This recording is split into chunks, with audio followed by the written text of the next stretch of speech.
Хэлбэл бид нар хэрэглэхгүй байгаа зүйлээ хэрэгэл сурснаар дараагийн удаа хэрэггүй зүйл авах хэрэггүй юм байна гэдгийг ойлгож эхэлсэн. Тэгээ хүүхдүүд бас тэр амьдралын юм аяыг ойлгож эхлэх нь хамгийн чухал байсан. Ямар хөөрх юм бэ? Хэд хэдэн насных юм бэ? За 6 настай, 16 настай гэд 12 настай гэд. Яста насны төлөөлөл байна. Тийм байна. Одоо манай 5 дахь маама гарах гэж байгаа. Ямар хөөрх юм. 5 дахь минимал амьдралын юм аяг бүх хүн төрөн гарах гэж байгаа юм байна. А тэгвэл 6 настай, 16 настай 12 настай хүүхдүүд хүүсийн хувьд 2 хүү. 2 охин 2 хүү. За тэгэхээр яг нөгөө нэг насны төлөөлөл болон хүүсийн төлөөлөл байх нь. Тэгэхээр ингэж амьдарч болно гэдгийг таны нөхөр болон танаа гэр бүл бүтэн харуулж чадсан байх нь. Эхэндээ хэцүү байсан уу? Хэцүү байсан. Ер нь өөртөө шалтгааллах зүйлээс илүү хүмүүсийн ирж байгаа хандлах хэцүү байсан. Жишээ нь ингээд манай нөхөр нэг тамирын хувцастайгаа 2 жил явсан байхгүй.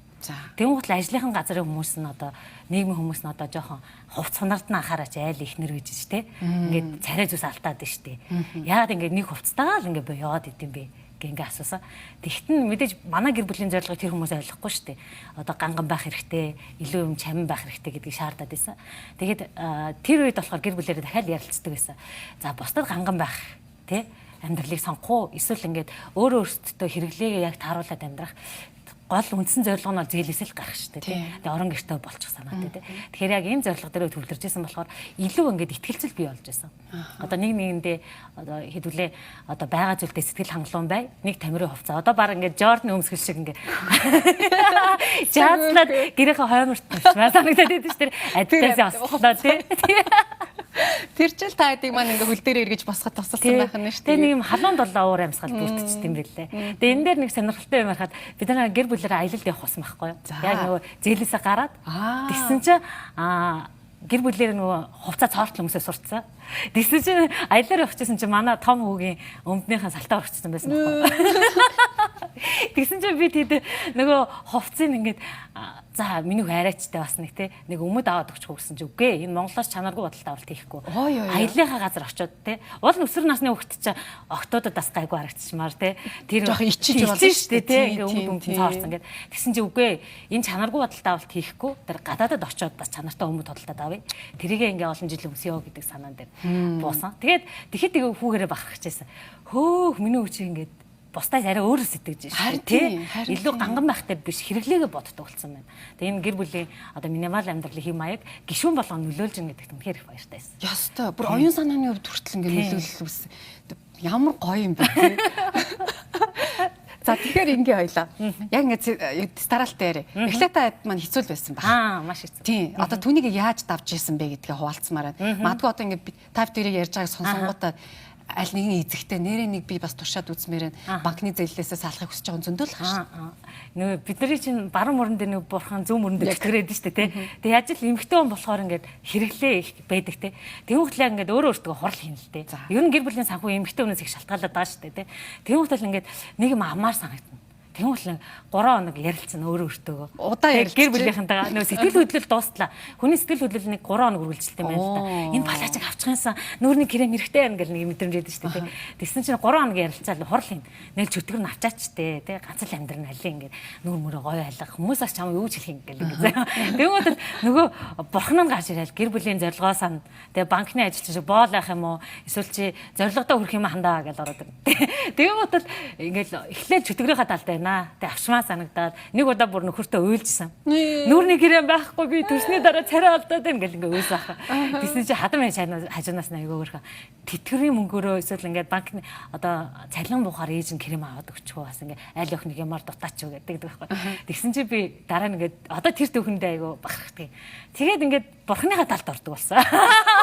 Юу гэхээр тэр кремиг авсан аваагүй тэр амьдрал төр зурх штэ. Төр зурх учраас гээд тэгээд 72 цагийн дараа нөгөө крем чи ямар ч хэрэггүй болчихдог байхгүй.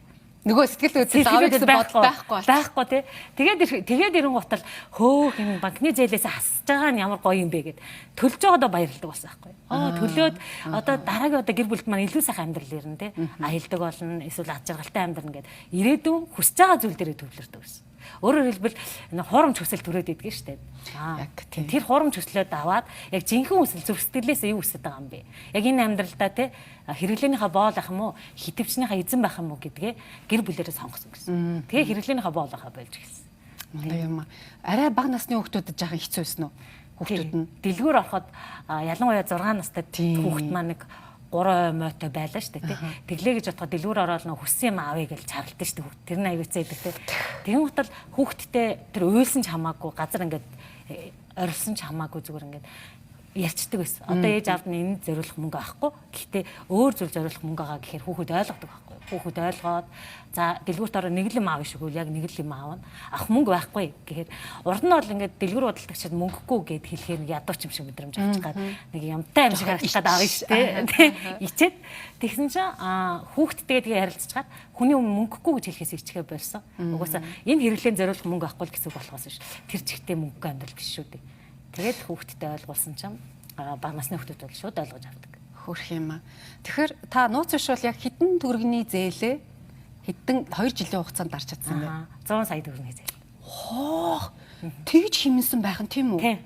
Тэгээд тэрнээс гадна зөвхөн дан ганц хэмнэх биш, орлогоо нэмэгдүүлэхтэй гэр бүлээр ажиллаж гэсэн. Тийм. Энэ дээр та товчхон хэлж өгөөч. За. Нөхрийн хувьд болохоор нэмэлт орлого дээр илүү одоо хөдөө юугаар жуулчлал гинэ томилтоор явах тий. Миний хувьд болохоор онлайнаар бизнес эрхлэх. Одоо нөхөр хөдөө явчихж байгаа учраас би онлайнаар хүүхдүүдэд харах хэрэгтэй. Хүүхдүүдэд харах хэрэгтэй. Тэгээ хүүхдээ хөлж байгаа л сургалтаа ороод тэгэл тэгээд зээлээ төлчихсөн. Яг зорилготой өрөөд 2 жилийн дараа байрныхаа ордерыг авах мэдрэмж хамгийн гоёсэн. Гэж бүгд баярлалаа. Тэгээд тэр амьдралын хамгийн гоё талаа шин. Ястаа тийм байна уу те. Тэгснэ та хэд маань бүр тэр байтугай аялж эхэлсэн байгаа. Тийм ээ. Тэгэл нөө ковид байх үед хүмүүс аялахгүй яваа гэж бодож ирсэн. Яг тэр үед гэр бүлээр аялсан чинь хэр гоё. Энэ бүгдийн төлөө ингэж төвцсөн байх штэ тий. Энээс илүү гоё орны үзэгээ дэлхийн 10-аад орноор аялсан.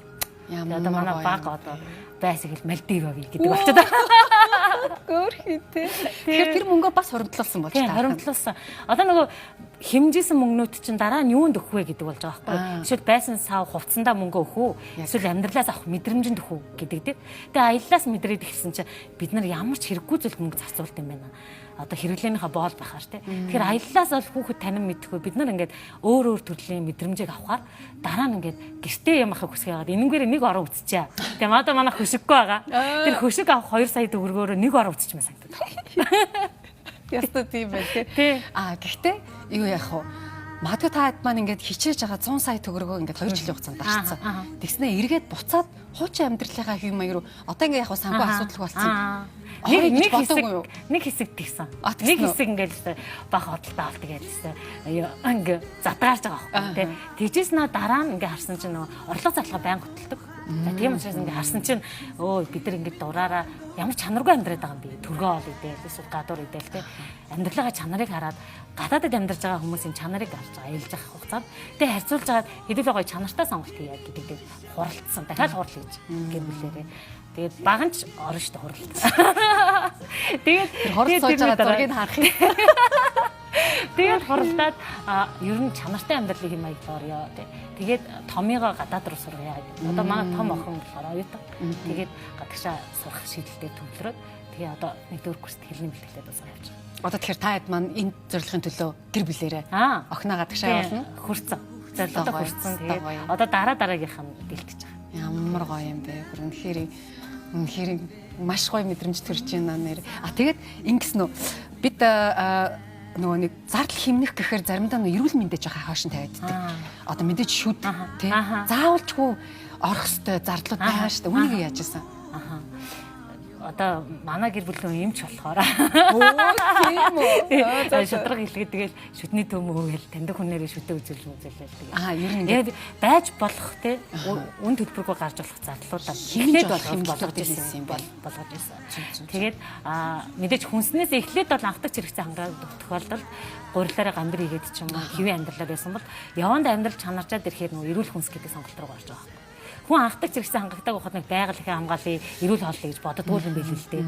Тэгээ амьдралын чанар дэвшлээд эхлэн гутал энэчнэр чанартай эрүүл сонголт гэдгээрөө орсон. Тэгээд дандаа эрүүл хүнс баг багаар оруулсаар агаад одоо яг эрүүл амьдралын юм манай хөрөгчөнд хэрэглэхгүй ганц ч хүнс байхгүй. Хувцанд хэрэглэхгүй ганц ч хувцас байхгүй. Миний скаунд одоо гэхэд нэг 10 хувцас л байгаа гэсэн. Нэг 10-аас 15 тий. За тэгээд чанартай үн цэнтэй хувцсыг илүү сонгож хэрэглэхдээ та хэд маань бүгд сэтгэл хангалуун хамгийн хангалуун тий. Хангалуун. Амьдралаас арай том таашаалаас мэдрэмж авдаг. Жижиг биш, худалдаа авалт юм биш. Тэгээд та энэ цаг хугацаанд бас хэд хэдэн гэлтгүүр нилээд өнд өөрийнхөө гэр бүлийнхаа туршлагыг хуваалцаж сургалт орсон шүү дээ тий. Яг ингэж та чиг мундаг байж чадж байгаа гэр бүл ээ нөө. байгаа. Маш олон хүмүүс ингээ онлайн худалдаанаас одоо өчтөр гэхэд хар баасан гариг боллоо шүү дээ. Тэгээ маш олон хүмүүс худалдаа авалт хийхгүй. Онлайнаас худалдаа авалт хийхгүйгээр гэр бүлийнхаа санхүүг аварсан. Хөрөгчөндөх тий хүнсээ бүгдийг хэрэгэлдэг болсон. Эхлээд эрүүл хооллохоос илүү байгаль хүмүүсийг хэрэглээд сурч дуустал нь тэрийг сурсан. Тэгээ цаашаа зээлээсээ гарсаа гэд маш олон төгөөдөө хуваалцдаг. Одоо нэг дэлхийн 10 гаруй орнд 10,000 хүн давхарсан доор тусламж өргөсөн байна. Тийм. Үнэхээр шүү. Үнэхээр бахархаж байна. Баярлалаа. За хоёлаас маш богино хугацаанд үнэхээр маш олон сэтгэл төрөлхөөс ярилцлагыг хүргэлээ. Дараа нь та бүхнийг гэр бүлээр нөрмээрэн. Нөгөө нэг гуравтад чарлж ирсэн нөхөр маань одоо тий минимал амьдралын юм аяг ингээд нэг хэсгээ болгож чадсныг нь бид бас хүүхдийн амаар сонсомоор байна. Өнөө өглөө орж ирэх гэж яхад би хүүхэд ордгүй гинлээ. Дараа орохоор орё гэсэн чи бүр зөгнөө хэлсэн. Дадаа ирчихэд орё ээж. Би ормоор ингээд. Тэр чинь нүүрмэг болцсон надтаа тэгээ лайв хийсээр хагаад одоо орж ирээ суугаад ярих байх. За ашгүй тэгвэл сайхан санагдчих. За тун утгагүй гэр бүлээр нь уулзъя. Баярлалаа сайн нэгсэ. За баярлалаа. Тэгээ танд өөрийн бичсэн яг энэ амьдралын түүхийг бичсэн 50 жуул номоос бэлгэлж байна. Танаа редакцийн бэлгэлж байна. Бид нарт бүгд унших болно. За баярлалаа. Баярлалаа. За танаас ч гэсэн амжилт хүсье. Баярлалаа. За ингээд өнөөдрийн ярилцлага бид ийхүү гэрээ эзэгтэй хамдаатай ярилцаж нэвтрүүлгээ хүргэж байна. Хамтаас үзэгчтэй баярлалаа. Өдрийн эзэгтэй сайхан өнгөрүүлээрэй.